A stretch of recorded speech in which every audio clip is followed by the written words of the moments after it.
What movie did we see today, We friend? saw Ready Player One. Boy, based did off the we. hit best-selling novel Ready Player One. I know, it's a miracle.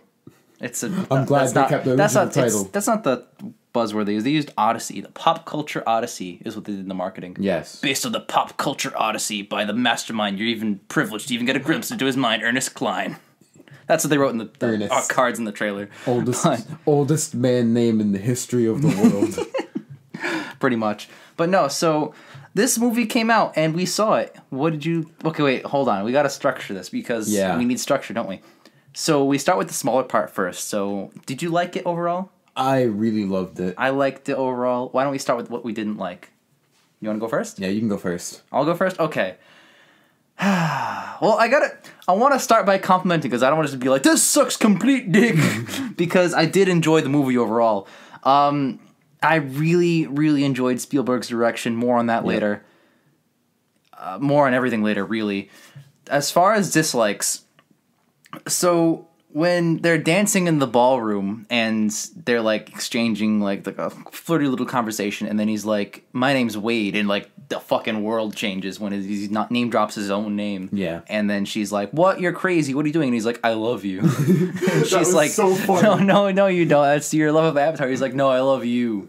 And then That was one of the greatest things. That was so funny. we think back earlier to when his friend, who we didn't know who she was yet at that point, but his friend is like, "Dude, she could be like a 300-pound black man named Chuck. I don't think she said black, but 300-pound guy in his mom's basement named Chuck.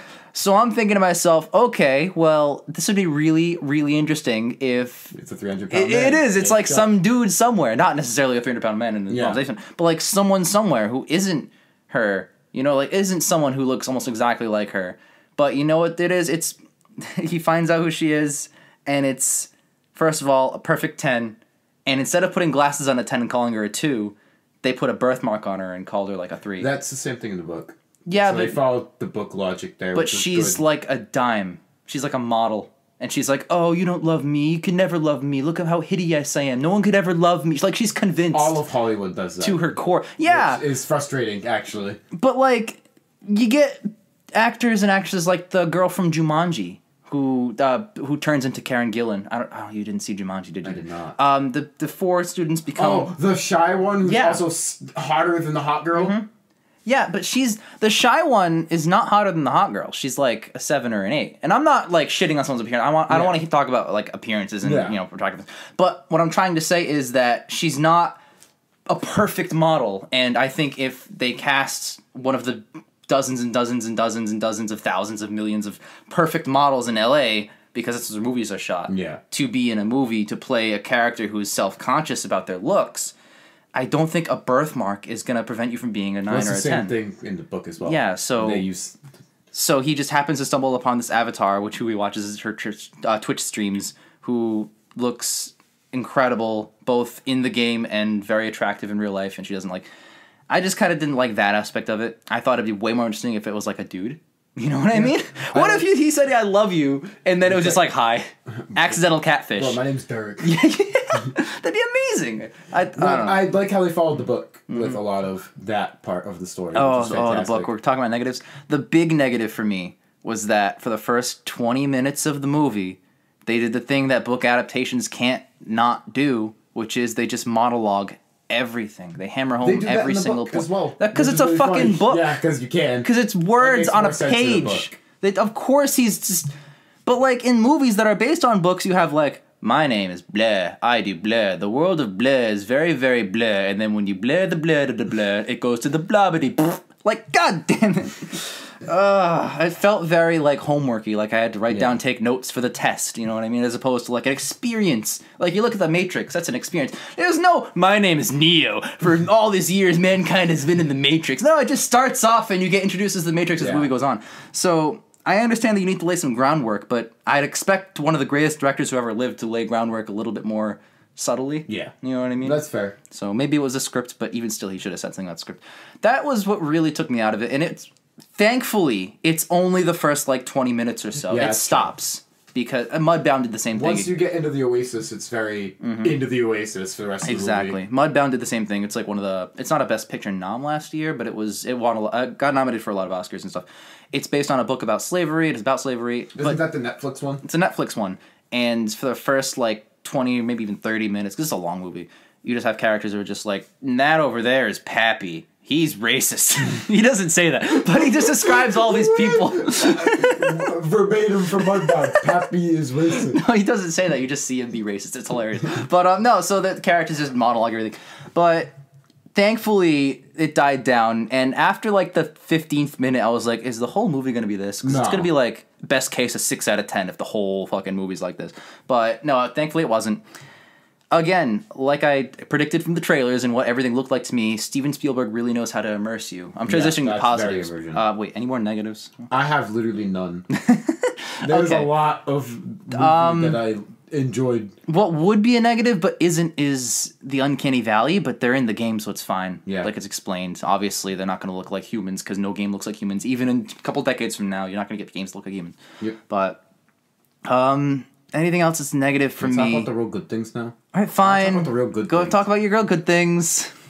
Okay, I have one maybe negative. Okay. Because I can't just be like, movie was good. Because I'm a film critic. I'm not. But I'm a fan No, first. we're sexist shit. It's fine. I'm a fan first and a film critic second.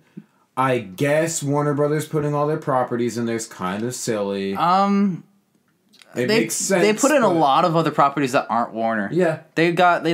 I don't know who the fuck got that many deals for one movie. You know what I mean? But that's incredible. Well, it's Spielberg. It is Are you Spielberg. Gonna say, fuck off, Steven Spielberg. Well, when it comes to millions of dollars, maybe. I'm just impressed that it happened. You know what I mean? That's. If anyone can make a movie with that many references to that many characters that have rights in different studios, then it's probably Spielberg. You know what I mean? Because, that's incredibly very impressive. talented man. On that level, and just the technical aspects of making this movie in that regard and how it looks in the end product, and it's not terrible, is actually really impressive. So Very true. We can talk about the good things now, by the way. good things now. Yeah. I love the pop culture references. I also love the pop culture I'm like references. a sucker for them. Yep. Usually, except I don't like when they're I don't like that thing, and this kind of ties into another trope, but I don't like the thing where it's a character from a movie is super into this pop culture thing, and then the character around them, usually the hot girl or love interest, is English, please? Wait, hold on. Speak English. Speak, I'm sorry, I can't understand you, because he explained, what Voltron was or some shit like that. You know what I mean? That you see that in, a lot of television where it's if a guy is I have to refresh Facebook for the thing to work, and then she's like, English. It's no. He'll explain something very, very simple. Sure, there's English. Maybe there's one or two big words in that sentence, but it's not another language. Bitch, I'm not a thesaurus. Exactly, there's that. So, it didn't devolve into that. That was my fear. I was afraid that it would devolve into kind of making fun or trying to make fun of nerd culture, but it kind of embraced that. Well, yeah, that's what it's all about. So, last real negative from me, I didn't really like the main character. I thought it was kind of bland, not all that compelling. I didn't really have a reason to root He's for him. supposed to be just a regular everyday guy. The only reason that I rooted for him was because the villain was so over the top bad. I was like, oh wow, yeah. okay. Gonna grab a gun at the end. Give me that. I'm a CEO. Give me your fucking gun. Give me your gun. I'm gonna kill this kid. In that moment, I thought that if you're working for a CEO and the CEO leaves his game thing, which they're all trying to do the game the best, and he leaves the games thing and he runs into a van, looks at you and says, "Give me your gun." After the kid just beat him, and we all know the kid just beat him, and everyone in that movie knows the kid just beat him, and he's looking at him like, "Yeah, sure. Here's my gun. Go kill a kid." What? Not even hesitation. It's such a good because the only reason that it's believable at all that the CEO cares so much about this dumb game is because it's worth $500 billion. Yeah, but killing a kid isn't going to get you the Easter egg. That's just hate and vengeance at that point. You know what I mean? I think he realized that because he worked under Halliday too. At the end, you see that shift of yeah. Wait. I thought that shift was a bit late. I thought it should have happened a a little bit sane earlier. human would have realized it a little bit earlier. He should have been pissed that he lost the fortune. But then You don't go murder a kid. And if the kid did win, and then you shot him in the head, what's gonna happen? You think oh, now it's mine, I got the Easter egg. No. I'm going to jail for a very long time. Exactly. I don't know if lethal injection is a thing in the future, but it would be. So, oh my god. but no, we gotta get off the negatives. We gotta go back to the good stuff. This is a very technically impressive. Oh, it's beautiful. It's a marvel to look at. Oh my god. I did not expect the third act to be that much fun. Yeah, it was That so was fun. so much of a fun Look third at the act. second act. So this whole movie was so much fun. I know. There's a sequence. It's actually the first big action sequence. race? The race. Oh, it's so cool. I listened to that whole thing. Excellent sound design, excellent moments, and perfect direction. Of course, it's Spielberg, but there's no music. Yeah, it was so. If it like kept you there, you know what I mean. I feel like a soundtrack would have worsened that moment. A bad director would have put like an actiony like Some like kind guitar of song stock royalty free music. Yeah. I'm really sad they didn't use Rush in the movie. That being said, if they did it during that race, I would have been a little upset. Because that sequence is one of my favorite sequences in the movie. Yeah, that's it true. was like when Kong starts destroying the track. I think it became an issue of the God. moments where they used songs in the movie. I think it was an issue of they ran out of slots. So like, because there were so many songs. It led with "Jump" by Van Halen. It ended with fucking "You Make My Dreams," which is like the montage song, which is in every movie. But in this movie, it works because it's paying homage to that. Yep. Some people will say ripping off. I say paying homage because it did not rip off. Yeah, no, there's nothing this movie rips off in pop culture. I respect the writers of the script a ton because with book adaptations, a lot of people will leave out like important things. Simply for screen still time. left out some stuff. Obviously, you can't adapt an entire book, but they did such a good job. This is probably one of the best book adaptations I've seen. It was one of my favorite books, and I'm very proud of that. Definitely, I thought it's really wonderful. It's one of the best of the year so far, which isn't saying much because we're 3 months in. It's my favorite movie this year so far. Well, don't you love Black Panther? It tops Black Panther. I know, calm down, everybody else in the whole world. But that's because he has a white lead. You're a racist. Personal enjoyment of this film is through the roof. That's true. Dude, there was so much fun. This movie's so much fun. There are things of Black Panther that are tense and dramatic and all that. This movie is pure adrenaline fun. It is pure adrenaline. You watch big Voldemort guy who like has a middle of him that just like extends. T.J. Miller. Yep, I recognize that voice. Yeah, and you got the main character's avatar being all cool and shit, and then you got he's doing the ninjutsu scorpion from the new Mortal Kombat. Definitely. All of these characters, all of these properties. You got the Ninja Turtles and Halo and Master Chief. Bruh, like every single thing in this movie, you're like, holy shit, how did they do this? How did they make it look beautiful? The whole I didn't find a flaw in the CG in the whole movie. And that in itself of this like technically like video game world is fucking nutty. Again, I've said this on previous shows, I'll say it again. This movie was pushed back several months to avoid competition with Star Wars, I think. No. No, it was avoiding competition with something else. Yeah. Anyway, it was supposed to release in December of last year, which actually is the same month that The Post was released, which is another Spielberg film, which means that at that point in time, there would have been, within like a week or two Spielberg films. One's an Oscar bait, The Post, and the other would be Ready Player One. Which would have been Oscar for special effects. 100%. Maybe, yeah. I mean, that's Yeah. I mean, if this doesn't get at least a nomination, I'll be a little upset. For the only thing, effects. the only reason that I would see it not being nominated for special effects would be if the people watching it, which are old Oscar voters, would be like, "Oh, well, it looked kind of fake." It looks so good though. Oh my god, this movie! Because I'm a big game guy, and seeing all of this, I'm just like, damn.